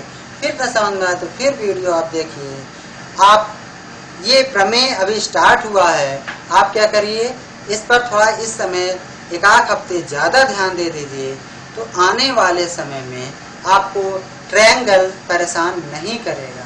और नहीं तो अगर अभी आपने ध्यान नहीं दिया तो आने वाले और जो अभी 6.3 पूरी प्रश्नावली है, 6.4, 6.5, वहाँ आपको बहुत दिक्कत होगी। और आगे भी अभी और भी प्रमेय हैं, 6.4, 6.5, 6.6, 6.7, इस तरह से और भी जो प्रमेय हैं वो भी प्रमेय आपको दिक्कत करेंगे। और शुरुआत हो रहा है इस प्रमेय से, तो आप क्या करिए, हालांकि इसके थेल्स प्रमेय भी आपने पढ़ा है, तो उसी का इसमें यूज हुआ है। जैसे जैसे आप प्रमेय आगे बढ़ते जाओगे, पिछले प्रमेय का यूज करते हैं। ठीक है, इसीलिए मैं कहता हूँ कि प्रमेय भी क्या है, एक तरह से सूत्र होता है। वो सूत्र कैसे है भैया? कहा गया कि कोई दो त्रिभुज है, उनके अगर सभी संगत कोण आपस में बराबर हैं तो उनकी संगत भुजाएं आनुपातिक होती हैं। तो देखो होती हैं, ये प्रूव करके दिखा दिया गया। अब इसी का उल्टा बोल दो कि अगर कोई दो त्रिभुज हैं, उनके संगत भुजाओं का अनुपात अगर आपस में बराबर है तो उनके सभी कोण आपस में बराबर होंगे। कोण बराबर होंगे सभी तो उनकी संगत भुजाएं अनुपातिक होंगी, और अगर संगत भुजाएं अनुपातिक होंगी तो सभी कोण बराबर होंगे। ओके, इस तरह से आप इसको अच्छे से ध्यान से देखिएगा। अब देखिए अभी हम लोग क्या कर रहे हैं, एक जोड़ रहे हैं। अब अगले प्रमेय से जब आप खूब एक्सपर्ट हो जाओगे तो ये एक जोड़ते नहीं हैं, फिर ये क्या करेंगे, एक जोड़ेंगे नहीं, डायरेक्ट हम लोग लिखेंगे थेल्स प्रमेय से, यानी प्रमेय 6.1 से सीधा लिखेंगे कि PE, अभी क्या लिखते हैं PE अपॉन EQ, फिर सीधे लिखेंगे PE अपॉन PQ, सीधे PE upon PQ, PF upon PR। तो यानी यहाँ से ये डायरेक्ट हम यहाँ आ जाएंगे, ठीक है। तो ये 1 2 3 लाइन हमारी बचत हो जाती है, ठीक। अभी तो बहुत बड़ा लग रहा है, इस तरह से ये शॉर्ट हो जाता है, बात समझ आ रहा है ना। लेकिन अभी हमें सीखना है तो थोड़ा सा लय के साथ चलते हैं, एक स्टेप बाय स्टेप चलेंगे तो आपको अच्छे समझ में आता है, बात समझ में आ गया। इस तरह से ये प्रमेय है, इसको आप देखेंगे अच्छे से, कहीं कोई दिक्कत आता है तो आप बताइएगा कमेंट करके। और हालांकि अगर एक बार में नहीं समझ में आएगा तो आप इसको 2 बार 3 बार 4 बार जितनी मर्जी हो उतना पढ़, लेकिन ध्यान दीजिएगा उतनी बार देखना, जिद कर लेना अपने अंदर, एक जिद, जिससे पैशन नहीं होता, जिद, किसी चीज़ के जब जिद कर ले तो आप तो उसको हासिल करने के लिए क्या क्या करते हो, ठीक वही चीज़ अगर आप इसके लिए जिद कर लोगे, नहीं हमें इसको सीखना ही सीखना है, क्योंकि इससे लगभग एक तो लॉन्ग क्वेश्चन आता है 4 नंबर 5 नंबर का, और 1 2 नंबर 3 नंबर का आता है, लगभग 7 अंक का आता है इस ट्रायंगल से, 7 से 10 नंबर तक का आता है। तो ये चैप्टर बहुत इम्पॉर्टेंट है, तो इसको आपको बहुत ध्यान से पढ़ना है, एक जिद कर लेना है, ओके। तो चलिए इसको आप नोट कर लेंगे।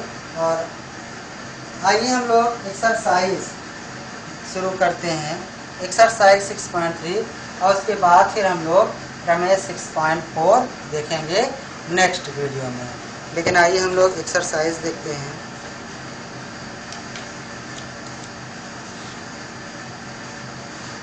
एक्सरसाइज में 6.3 में इधर, और आप लोग एग्जाम्पल भी करिएगा, कहीं कोई दिक्कत समझ में आएगी तो आप बताइएगा, तो एग्जाम्पल के लिए भी वीडियो बनाकर आपको दे देंगे। आइए देखते हैं 6.3, प्रश्नावली 6.3 कह रहा है, बताइए कि आकृति 6.34 में दिए गए त्रिभुजों के युग्मों में से कौन कौन से युग्म समरूप हैं। उस समरूपता कसौटी को लिखिए जिसका प्रयोग आपने उत्तर देने में किया है, तथा साथ ही समरूप त्रिभुजों को सांकेतिक रूप में व्यक्त कीजिए। ओके, यानी कुछ त्रिभुज दिया है, उसको आपको बताना है कि कौन समरूप है कौन नहीं है, ठीक है।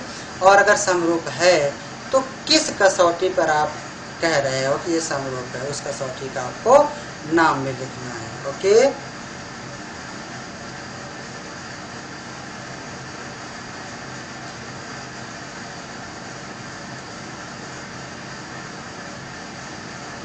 इस प्रमेय को सभी लोग क्या करेंगे,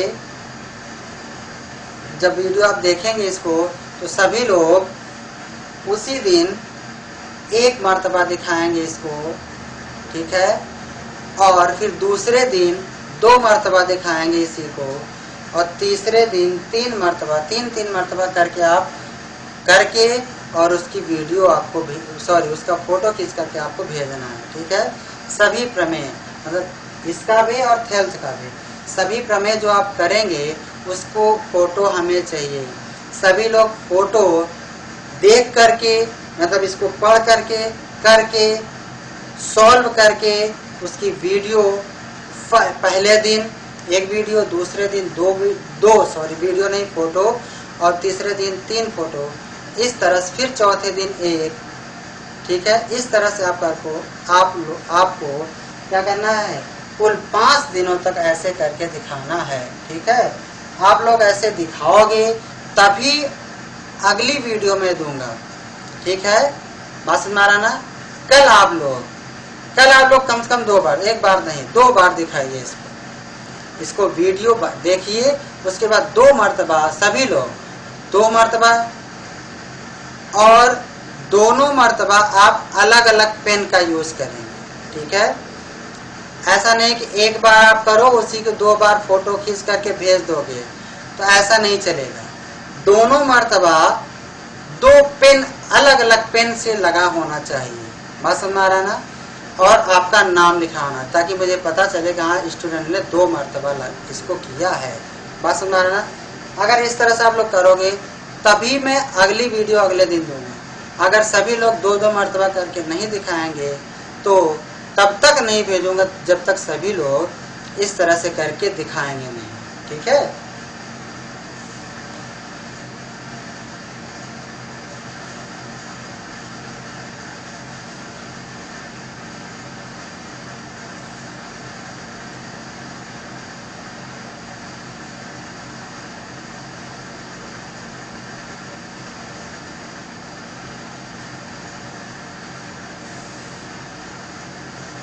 आइए हम लोग एक्सरसाइज में चलते हैं। कह रहा 6.3 का नंबर 1,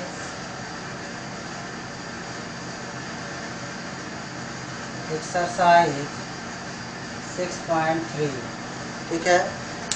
कह रहा है कि निम्नलिखित चित्र दिया है, कई तो चित्र दिया है, इसमें आपको बताना है कौन समरूप है कौन नहीं है ना। तो ये देखिए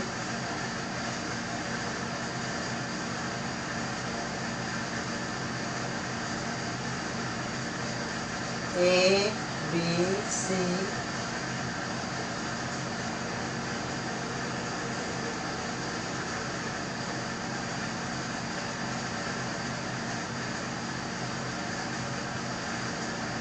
ये P, Q, R,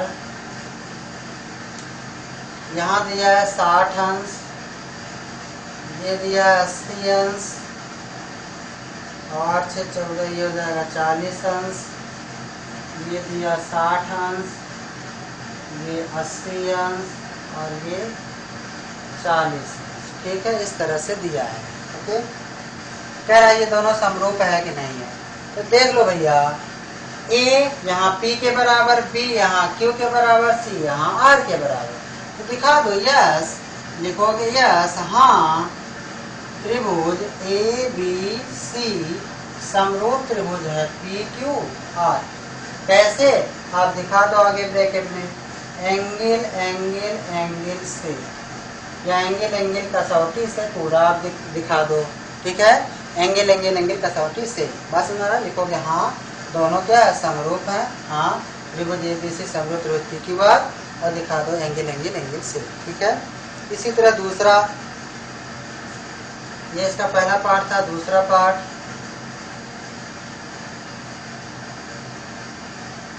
ये 2 है, ये 3 है, ये 2.5 है, ये A, B, C,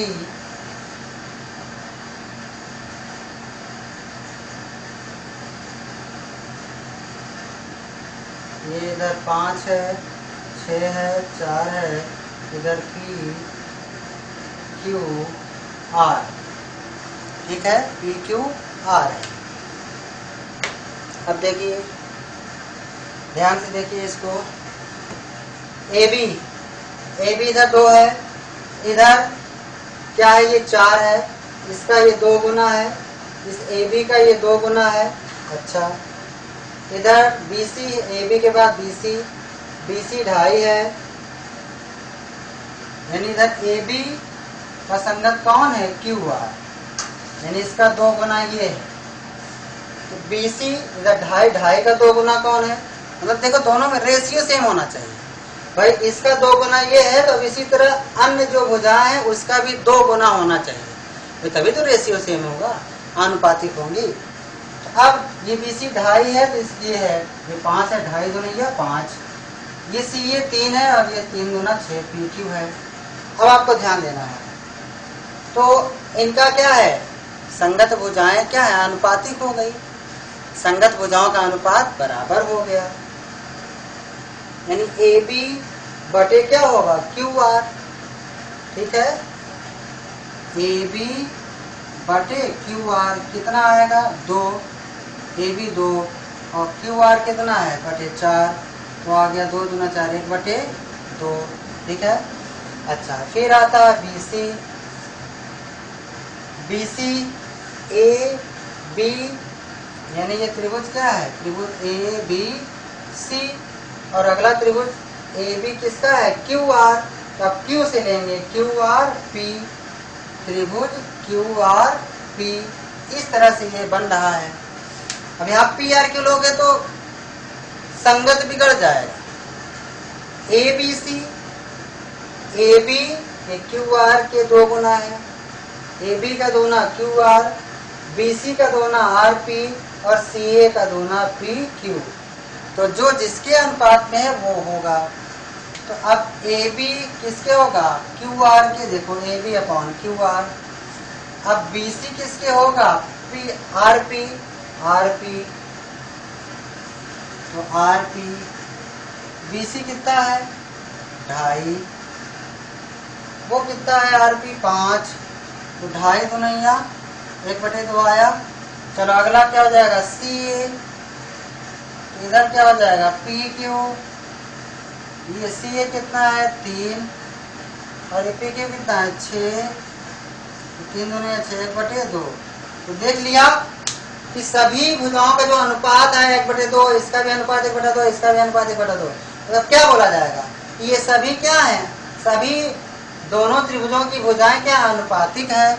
या कहा जाएगा कि दोनों त्रिभुजों की संगत भुजाओं का अनुपात बराबर है। सभी 1/2 1/2 1/2 आ गया। तो ये दोनों त्रिभुज क्या हो गए, समरूप हो गए। तो क्या लिखोगे, हाँ समा त्रिभुज ए बी सी समरूप त्रिभुज। सावधान, अब इसके हिसाब से देखो तो ए बी सी समरूप त्रिभुज पी क्यू आर लिया गया है। लेकिन यहाँ अगर पी क्यू आर ले गए तो संगत गड़बड़ा जाए। तो आपको संगत सही लेना है।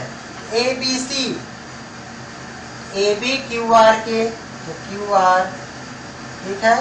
बी सी आर पी के तो आर पी हो जाएगा। और फिर सी ए तो पी क्यू। इस तरह से होगा। कौन सा कसौटी लगाए हो, एस एस एस कसौटी से, ठीक है। ये कसौटी यहाँ पर लगी है। बात समझ में आ गया ना। इस तरह से आपको करना है। ओके, आई होप आप लोगों को समझ में आया होगा, उम्मीद करता हूँ। इसी तरह से इस बुक की जो ये देखिए, शायद आपको दिख रहा हो, अच्छा नहीं दिख रहा है, यहाँ से देखिए, ये इसके जो शेष और पार्ट हैं पहले के ही, इसके आपको करके दिखाना है और ग्रुप में करने के बाद भेजना है, ठीक है। अगर आप लोगों का सही रहेगा तो कोई बात नहीं, और अगर नहीं रहेगा, कोई समझने में दिक्कत होगी, तो फिर उसको मैं अगले वीडियो में बता दूंगा। ओके, और फिर कल हम लोग, अगर आप जो कहा गया उसको आप दिखाओगे तो मैं अगली वीडियो फिर बनाकर अगला प्रमेय फिर बताऊंगा। और फिर ये 6.3 भी क्या करूंगा, अभी बताऊंगा, ठीक है। बात समझ में आ रहा ना। तो अगले वीडियो में फिर हम लोग अगले प्रमेय की बात करेंगे। और तब तक के लिए हम लोग वेट करते हैं। और आप लोगों से उम्मीद करते हैं कि आप लोग वीडियो को लाइक भी करेंगे। चैनल को जो लोग अभी तक सब्सक्राइब नहीं किए होंगे कर लेंगे, ठीक है। आप लोगों के लिए ही इतनी मेहनत की जा रही है। आप लोगों से क्या मांगा जा रहा है, इसके लिए कोई अलग से पैसा तो नहीं मांगा जा रहा है, कोई अलग से फी नहीं मांगी जा रही है। सिर्फ क्या मांगा जा रहा है कि वीडियो को लाइक करिए, शेयर कर दीजिए, चैनल को सब्सक्राइब नहीं किया तो सब्सक्राइब कर लीजिए। ओके, और वीडियो को शेयर भी करिए तमाम किसी के पास भी जो आपके सहपाठी हों या ना हों। कोई भी स्टूडेंट अगर वो 110 में है आपकी जानकारी में, तो आप उसको क्या करिए, ये वीडियो आप सेंड कर दीजिए, वो भी इसको देखे और वो भी इसका लाभ उठाए। ओके बच्चों, कभी भी आप लोग ये मन में ना रखिएगा कि हम किसी और को, जैसे कोई सवाल हमें आ रहा है, हम कुछ लोग क्या करते हैं, हम उसको नहीं बताएंगे, नहीं तो उसको भी आने लगेगा। नहीं, ये कभी भी भूल से भी आप लोग के दिमाग में नहीं लाइएगा। अगर ये चीज़ आप लाओगे, उसी दिन से समझ लो आप अपना नुकसान करना शुरू कर देंगे, ठीक है। आप किसी की जितना अधिक मदद करोगे तो ऊपर वाला उतनी ही आपकी मदद करेगा। ओके बच्चों, इस उम्मीद से, इस नीयत से आप क्या करेंगे, खुद भी वीडियो को अच्छे से देखिए, पसंद आया तो लाइक करिए, चैनल को सब्सक्राइब करिए और शेयर करिए और दूसरा भी इसका फ़ायदा उठाए। ओके बच्चों, तो इसी के साथ आज के लिए बस करते हैं। ये वीडियो काफ़ी लंबी हो गई, फिर भी आप लोग एक बार में अगर आप लोगों को लगे कि बहुत लंबा है तो 2 पार्ट में करके देखिएगा, आपकी मर्जी है। ठीक है, अगर जैसे मर्जी, यानी आपको अच्छे से देखना है, जैसे भी हो वैसे आप देखें। ओके बच्चों, थैंक यू, जय हिंद।